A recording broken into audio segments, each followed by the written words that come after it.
Hi, I'm Sam Peterson, author of 2 books, Drunky, Transgender Junkie, and Sugar, a memoir of craving.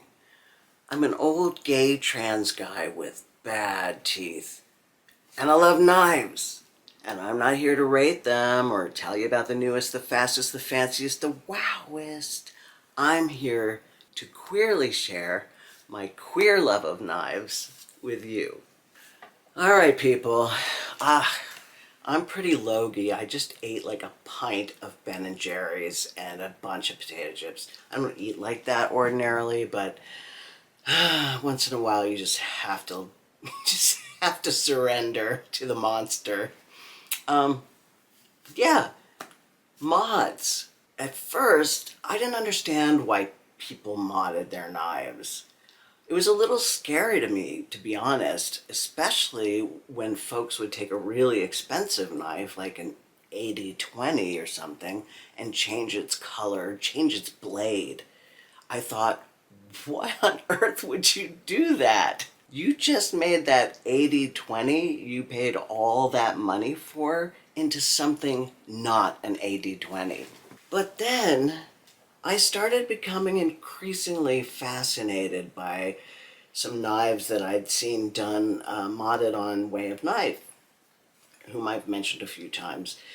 There were a couple knives that they had modded that I really liked, and at least one that I found hilarious. I saw that you could be playful with a knife, give it a new point of view, while still respecting its make, its value, even when you're changing the intention of the blade by sharpening a knife into a completely different shape. Before I began having already purchased knives modded, I started by getting special variants of blades I already had or that I was collecting that, were put out by Urban EDC and such, people who regularly put out special editions of certain knife makers' new blades. As such, the Peña Caballero is a great example of an existing knife that got modded with this Sagaiha pattern, completely embossed in there by some knife creator magic. Anyway, I just thought that was really cool, so I got it. Here are 2 modded out versions of Jacob Lundquist's, of Quist Designs, but of Quist knives. I got these at Urban EDC as well. This one has the Sagaiha pattern etched into the titanium. It's pretty marvelous. This one has the Sagaiha pattern embossed on it somehow. Again, some sort of knife magic. Cannot ken. These were kind of my gateway knives into being more interested in playful or interesting additions or adventures with knife scales and surfaces. Because I collect Quist knives, this came across my purview. I bought this from a guy who had it anodized in a kind of blue to purple blurple situation. It's a fairly light mod, but it's very nice. Then I bought the infamous ZT-0660, the knife that changed my life. This pattern just blew my mind. If you watch this channel at all, you know this knife fucked me up. Clearly, anything was possible. You didn't have to just make the scales a different color. There were more complex aesthetic choices one could make, even with the blade. This ZT has a heavily stone-washed blade, as well as its lovely kind of fence pattern. I just fucking love titanium. Love the way it looks, love the way it feels. So I had a small handful of unadorned Thai scale knives just waiting for an upgrade. Some months back, I was able to save up enough money to get myself a titanium Demco 20.5, a knife I had previously owned in G10. The titanium was smooth and gray, a perfect canvas for an inspired artist. I sent it off to Way of Knife and I asked for their creative package. You get at least 3 mods. You get any mods of their choice, and usually it's more than 3.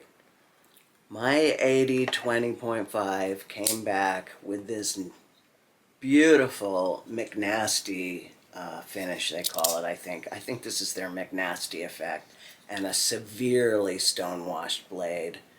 Again, I'm sure they have fancy names for this, but here you are. At least that's what I think they did. They also anodized all the hardware. This knife is spectacular, realms above its original naked scale offering. So beautiful.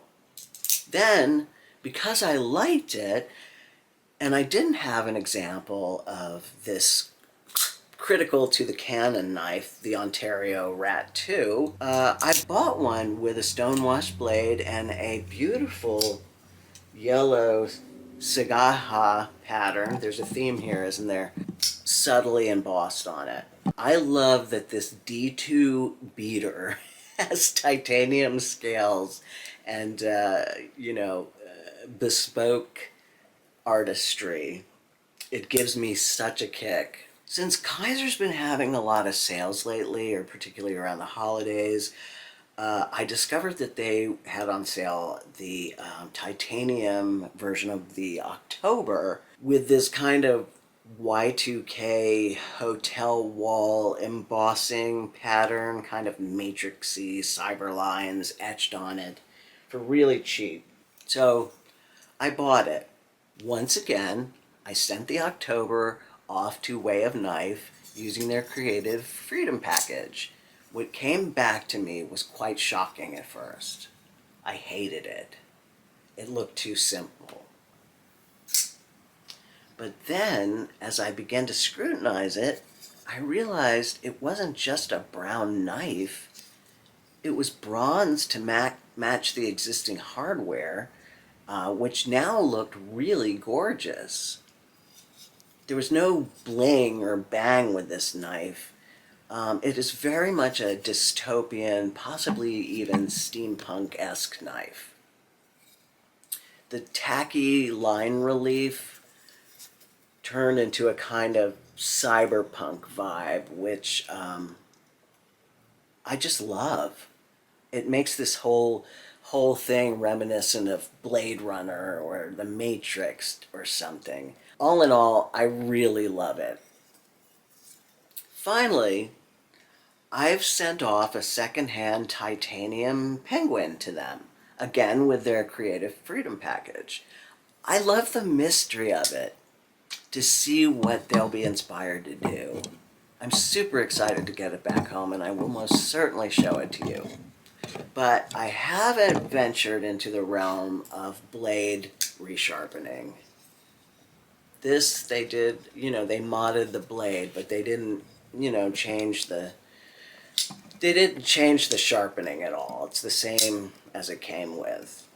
The whole idea of changing the blade shape and sharpening angle looks really intense and beyond my knife know-how at this point. But I'm really looking forward to learning more about this knife adventure we're having and fucking shit up. Love you. Have a great week.